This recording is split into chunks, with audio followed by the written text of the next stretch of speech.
So यो भिडियोमा चाहिँ हामी के को बारेमा पढ्छ भन्दाखेरि चाहिँ जब एउटा मेटल चाहिँ पानीसँग रियाक्ट हुन्छ त्यति बेला चाहिँ के हुन्छ। ओके, यो स्टडिज चाहिँ हामी यहाँ गर्नेछौँ।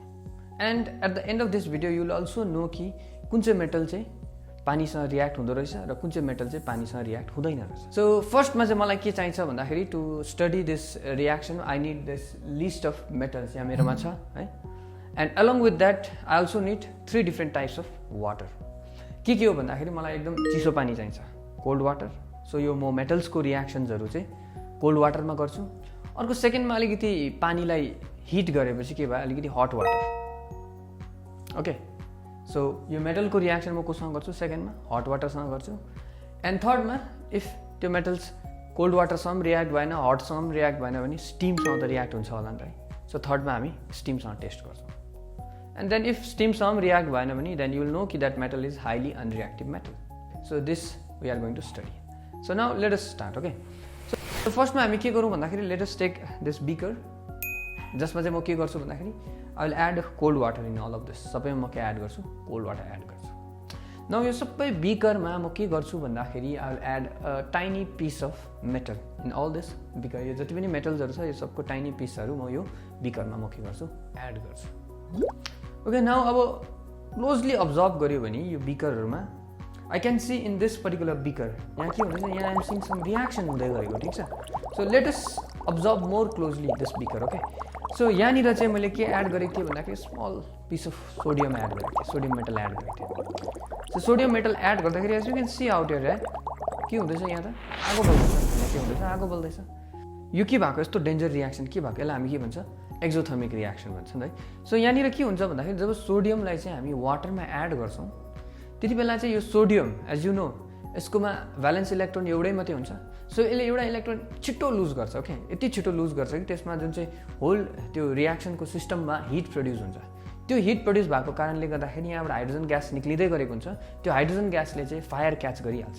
बिकज अफ द्याट यो चाहिँ के भएको, बलेको, यो चाहिँ के भएको, बर्न भएको। ओके, सो यहाँनिर हाम्रो के भयो, केमिकल रियाक्सन चाहिँ के हुँदो रहेछ, जब सोडियम रियाक्ट भएकोसँग वाटरसँग त्यति बेला चाहिँ के भयो भन्दाखेरि सोडियमको हाइड्रोक्साइड जुन चाहिँ यो सल्युसनमा छ, सोडियम हाइड्रोक्साइड बन्यो र अर्को चाहिँ के छ, हाइड्रोजन ग्यास यहाँबाट निक्लिँदैछ। Interesting right. सो सोडियम त इमिडिएटली कोसँग रियाक्ट भइहाल्यो, कोल्ड वाटरसँग रियाक्ट भइहाल्यो। ओके, सोडियमलाई हामी टपमा राखौँ। This is one first metal हामीले भेट्यौँ। ओके, नाउ अब हाम्रो अरू मेटल्सहरू को छ भन्दाखेरि अरू मेटल्सहरूमा हामीले हेऱ्यो भने नाउ दिस वान यहाँनिर के एड गरेको थियो, पोटासियम थियो। Okay, now let us observe this one, यहाँ पनि रियाक्सन गर्छ। ओके, सो यहाँ चाहिँ मेरो के छ भन्दाखेरि चाहिँ पोटासियम छ, यहाँ मेरो के छ, पोटासियम छ। सो पोटासियममा पनि के छ भन्दाखेरि एकदम डरलाग्दो रियाक्सन भइरहेको छ, यता सोडियमभन्दा पनि छिटो रियाक्सन भइरहेको छ। सो यहाँ चाहिँ के छ भन्दाखेरि अब सोडियम र पोटासियममा हेऱ्यो भने सिन्स मोडर्न पिरियोडिक टेबलमा हामीले हेऱ्यो भने सोडियम र potassium they belong to the same group. Okay, group 1 एलिमेन्ट्सहरू। सोडियम माथि छ, पोटासियम मुनि छ, पोटासियमको साइज अलिक ठुलो छ। सो पोटासियमले अझै छिटो इलेक्ट्रोन लुज गर्छ सोडियम। द्याट्स वाइ यो रियाक्सन हामीले जुन चाहिँ देख्दैछ एकदम भाइलेन्ट छ सोडियमको कम्पेरिजनमा। सो यहाँ पनि सेम कुरा हुँदैछ, यहाँ पनि पोटासियमले इलेक्ट्रोन छिटो लुज गर्दाखेरि त्यो सिस्टममा के प्रड्युस हुँदैछ, हिट प्रड्युस हुँदैछ। त्यो हिट यति ज्यादा छ कि त्यो हिटले गर्दाखेरि चाहिँ हाइड्रोजन ग्यासले चाहिँ त्यसबाट के क्याच गर्दैछ, फायर क्याच गर्दैछ। हाइड्रोजन ग्यास चाहिँ के भएको, बलेको, निक्लिँदाखेरि चाहिँ त्यो बलेको। सो हामीले यहाँ त्यही अब्जर्भ गर्दैछौँ कि यहाँको केमिकल रियाक्सन के छ भन्दाखेरि when potassium reacts with water, potassium hydroxide यहाँ सल्युसनमा छ र हाइड्रोजन ग्यास चाहिँ के हुँदैछ, इभल्भ हुँदैछ। So this is the reaction we are observing. Okay, so अब यो दुईवटा मेटल चाहिँ हामीले भेट्यौँ कि जो चाहिँ केसँग रियाक्ट भयो, कोल्ड वाटरसँग रियाक्ट भयो। सोडियम र पोटासियममा पनि हेऱ्यो भने को टपमा जानु पऱ्यो, पोटासियम, बिकज पोटासियम चाहिँ मोर रियाक्टिभ छ as compare to sodium. Okay, अब न हामी के गरौँ भन्दाखेरि सिन्स यो दुईवटा मेटल त भइहाल्यो, कोल्ड वाटरसँग रियाक्ट गरिहाल्यो, यो त अरू वाटरसँग त अभियसली रियाक्ट गर्छ राइट। सो अब रिमेनिङ मेटललाई हामी के गरौँ भन्दाखेरि रिमेनिङ मेटललाई हामी हट वाटरसँग रियाक्ट गरौँ। Okay, now again I have now list of beakers out here.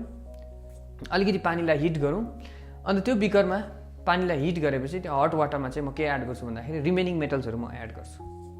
Okay, so अब नाउ रिमेनिङ मेटल्सहरूको अब म हेर्छु कि कुन कुन मेटल्सहरू चाहिँ केसँग रियाक्ट हुँदो रहेछ, हट वाटरसँग रियाक्ट हुँदो रहेछ। ओके, यहाँनिर मैले देखेँ क्याल्सियम, यहाँनिर मैले हालेको थिएँ क्याल्सियम। ओके, क्याल्सियम त एज यु क्यान सी यो त के हुँदैछ, फ्लोट हुँदैछ। Okay, let us observe this closely.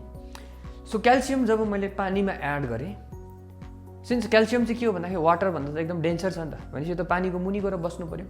तर यहाँ क्याल्सियम जस्तो मैले पानीमा एड गरेर चाहिँ एकछिन बादमा देख्दैछु यो पानीको माथि आएर फ्लोट हुँदैछ। सो यहाँनिर हामीले के देख्छ कि जब यो क्याल्सियमलाई हामी पानीमा एड गर्छ यसले इमिडिएटली हाइड्रोजन ग्यास रिलिज गर्छ। सिन्स यो रियाक्सन त्यस्तो भाइलेन्ट हुँदैन, यसले हिट त्यस्तो बेसी हिट प्रड्युस गर्दैन, जसले गर्दा यो हाइड्रोजन ग्यास बलिहाल्छ। तर हाइड्रोजन ग्यास जुन चाहिँ प्रड्युस भयो यो चाहिँ गएर स्टिक हुँदैछ, क्याल्सियमको सर्फेसमा गएर स्टिक हुँदैछ, त्यसले चाहिँ क्याल्सियमलाई माथि लाँदैछ, माथि एकदम सर्फेसमा गएर क्याल्सियम के हुँदैछ, फ्लोट हुँदैछ।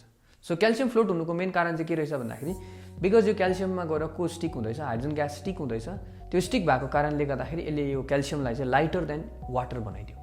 सो यहाँ चाहिँ केमिकल रियाक्सन कस्तो हुँदैछ भन्दाखेरि जब क्याल्सियम रियाक्ट हुँदैछ कोसँग भन्दाखेरि वाटरसँग, त्यति बेला के प्रड्युस हुँदैछ भन्दाखेरि क्याल्सियमको हाइड्रोक्साइड जुन चाहिँ सल्युसनमा छ र हाम्रोमा हाइड्रोजन ग्यास निक्लिँदैछ। ओके, अब त्यस्तै गरी हामी अब यो जुन चाहिँ अब अघिको रिमेनिङ बिकर्सहरू थियो त्यो रिमेनिङ बिकर्समा अब अर्को रियाक्सन कहाँ हुँदैछ भन्दाखेरि चाहिँ हट वाटरसँग यो क्याल्सियमको यतापट्टिको बिकर जुन चाहिँ थियो म्याग्नेजियम छ, अब म्याग्नेजियम पनि के हुँदैछ हट वाटरसँग रियाक्ट हुँदैछ। एज यु क्यान सी यहाँबाट पनि बबल्सहरू प्रड्युस हुँदैछ।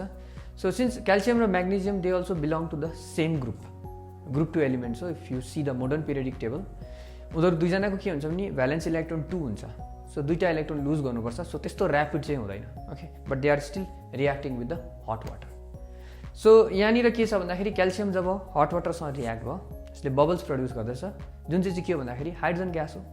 सो जब म्याग्नेजियम रियाक्ट भयो वाटरसँग त्यति बेला के प्रड्युस हुन्छ, म्याग्नेजियमको हाइड्रोक्साइड बनिन्छ जुन चाहिँ सल्युसनमा छ र हाइड्रोजन ग्यास के हुन्छ, इभल्भ हुन्छ। सिन्स म्याग्नेजियम त्यस्तो फास्ट रियाक्ट हुँदैन as compare to calcium, because magnesium र क्याल्सियम हेऱ्यो भने क्याल्सियमको साइज ठुलो छ, सो यसले इजिली इलेक्ट्रोनलाई लुज गर्छ। सो विच मिन्स क्याल्सियम चाहिँ के रहेछ, more reactive than magnesium. Okay, so हाम्रो यहाँनिर 4वटा मेटल्स भेट्यौँ हामीले। फर्स्टमा आयो पोटासियम, त्यहीँ आयो सोडियम, त्यहाँदेखि आयो क्याल्सियम, अनि छ म्याग्नेजियम। सो सोडियम र पोटासियम कोल्ड वाटरसँग रियाक्ट भयो, क्याल्सियम र म्याग्नेजियम कोसँग रियाक्ट भयो, हट वाटर। अब हाम्रोमा we are left with only steam. Okay, so remaining मेटल्सलाई हामी के गरौँ भन्दाखेरि अब स्टिमसँग रियाक्ट गरौँ। यो रिमेनिङ मेटल्सहरू चाहिँ के हो भन्दाखेरि यिनीहरू हट वाटरसँग रियाक्ट नभएको, कोल्ड वाटरसँग रियाक्ट नभएको।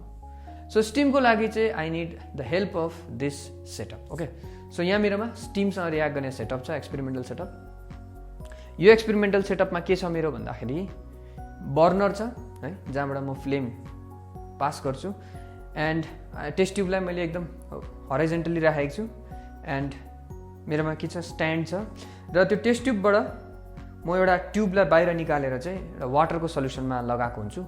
इफ त्यहाँबाट ग्यास निक्ल्यो भने चाहिँ त्यहाँ वाटरको सल्युसनमा बबल्स प्रड्युस हुन्छ जुन चाहिँ हामीले अब्जर्भ गरिहाल्छ। ओके, जब हामीले बर्नरलाई अन गर्छौँ त्यति बेला चाहिँ त्यो बर्नरबाट जुन चाहिँ फ्लेमले त्यो कटनमा सोक भएको वाटरलाई हिट गरेर चाहिँ यसले के प्रड्युस गर्छ भन्दाखेरि स्टिम प्रड्युस गर्छ। ओके, त्यो स्टिम चाहिँ गएर चाहिँ जहाँ हामीले मेटलको स्याम्पल राखेको हुन्छ त्यो मेटलको स्याम्पलमा गएर त्यो स्टिम रियाक्ट भएर चाहिँ इफ हाइड्रोजन ग्यास निक्ल्यो भने चाहिँ we can observe from the other test tube. Okay, so फर्स्टमा हामी यसमा के गरौँ भन्दाखेरि फर्स्टमा हामी लिउँ एल्युमिनियमलाई लिउँ। ओके, एल्युमिनियमको के लिउँ, यस्तो कोइललाई लिउँ, एल्युमिनियमको एकदम रिबन जस्तो स्ट्रिपलाई लिउँ। अन्त जब एल्युमिनियमको यो रिबन जस्तो स्ट्रिप चाहिँ स्टिमसँग रियाक्ट हुन्छ त्यति बेला एल्युमिनियममा एउटा कोटिङ डेभलप हुनु थाल्दैछ। एज यु क्यान सी एल्युमिनियममा कोटिङ डेभलप हुन्छ, it's kind of light brown कलरको कोटिङ, जुन चाहिँ के बनिएको भन्दाखेरि एल्युमिनियमको अक्साइड बनिएको। एन्ड जस्तो एल्युमिनियम अक्साइड बनिन्छ त्यहाँबाट के हुन्छ, हाइड्रोजन ग्यास निक्लिन थाल्छ। And as you can see on the second beaker त्यहाँनिर के हुँदैछ, इभल्भ हुँदैछ, हाइड्रोजन ग्यास चाहिँ के हुँदैछ, निक्लिँदैछ। ओके, बबल्स देख्दैछ हामीले। सो द्याट मिन्स यहाँ के भयो, एल्युमिनियम चाहिँ के भयो, रियाक्ट भयो कोसँग, वाटरसँग। कस्तो खालको वाटर, स्टिमसँग स्पेसली। ओके, सो हाम्रोमा एल्युमिनियम चाल पायौँ हामीले। सो नेक्स्टमा हामी लियौँ आइरनको पनि यस्तै खालको रिबन जस्तो स्ट्राइप। सो त्यस्तै गरी जब आइरनमा पनि यो स्टिम पास गर्छौँ हामी त्यति बेला आइरन पनि के हुन्छ, रियाक्ट हुन्छ, एन्ड आइरनमा पनि अक्साइडको कोटिङ डेभलप हुन थाल्छ। एन्ड यो अक्साइडको जुन चाहिँ कोटिङ डेभलप भयो त्यति बेला चाहिँ यसमा के प्रड्युस हुन्छ, हाइड्रोजन ग्यासबाट इभल्भ हुन थाल्छ। एन्ड त्यो हाइड्रोजन ग्यास पनि हामीले फेरि देख्न सक्छौँ कि अर्को बिकरमा गएर चाहिँ के हुँदैछ, यहाँ बबल्स प्रड्युस गर्दैछ, विच क्लियरली इन्डिकेट्स कि यहाँ पनि के प्रड्युस भएछ, हाइड्रोजन ग्यास प्रड्युस भएछ। सो हामीले अरू मेटल स्याम्पललाई पनि ट्राई गर्दाखेरि चाहिँ अरू मेटल स्याम्पलमा यो रियाक्सन हामीले देखेनौँ। खालि यो स्टिमसँग रियाक्सन चाहिँ खालि को मात्रै भयो, एल्युमिनियम र आइरन मात्रै। सिन्स अघि गरेको मेटल्सहरू त they will all react, but apart from that चाहिँ खालि एल्युमिनियम र आइरन चाहिँ कोसँग रियाक्ट भएछ, स्टिमसँग रियाक्ट भएछ। सो यिनीहरूको रियाक्सन हेऱ्यो भने as you can see out here यिनीहरूको रियाक्सनमा के छ भन्दाखेरि यहाँनिर जब एल्युमिनियम अथवा आइरन चाहिँ वाटरसँग रियाक्ट हुँदैछ त्यति बेला के प्रड्युस हुँदो रहेछ, एल्युमिनियमको अक्साइड अथवा आइरनको पनि अक्साइड बनिँदैछ। अन्त के निक्लिँदैछ, हाम्रो हाइड्रोजन ग्यास प्रड्युस हुँदैछ। र यो रियाक्सनलाई हामीले ब्यालेन्स पनि गरेको छ adding respective stoichiometric coefficients. So यहाँनिर चाहिँ हामीले के अब्जर्भ गरेको छ भन्दाखेरि सिन्स एल्युमिनियम अलिकति फास्टर रियाक्ट भयो as compare to iron. Okay, so अब हाम्रो रियाक्टिभिटीको अर्डर यस्तो खालको भयो। एन्ड रिमेनिङ मेटल्सलाई पनि हामी बिलो द्याट राखौँ। So this are the list of metals, order यस्तो खालको छ है, जहाँनिर चाहिँ हामीले के अब्जर्भ गऱ्यौँ भन्दाखेरि चाहिँ जुन चाहिँ हाम्रो टपको दुईवटा मेटल्स छ पोटासियम र सोडियम, यो चाहिँ कोसँग रियाक्ट गरेछ भन्दाखेरि it reacted with cold water. And हाम्रो जुन चाहिँ आफ्टर द्याटको जुन चाहिँ दुईवटा मेटल्स छ क्याल्सियम र म्याग्नेजियम, यो चाहिँ कोसँग रियाक्ट गरेको छ भन्दाखेरि it reacted with hot water. And then aluminium र आइरन, यो चाहिँ कोसँग रियाक्ट गर्यो भन्दाखेरि it reacted with steam. And जुन चाहिँ रिमेनिङ मेटल छ it did not reacted with any of the water. So यो चाहिँ वाटरसँग रियाक्टै हुँदैन, दिस आर अनरियाक्टिभ मेटल्सहरू। सो इन जेनरल हामीले भन्दाखेरि के भन्नु पऱ्यो भन्दाखेरि जब एउटा मेटल वाटरसँग रियाक्ट हुन्छ त्यति बेला के बनिन्छ भन्दाखेरि मेटलको अक्साइड बनिन्छ पहिला चाहिँ, एन्ड देन हाइड्रोजन ग्यास त्यहाँबाट इभल्भ हुन्छ। इफ त्यो अक्साइड चाहिँ इफ वाटरसँग सल्युबल भयो भने मात्रै मेटलको हाइड्रो अक्साइड बनिन्छ। So this is the general reaction of metals with water.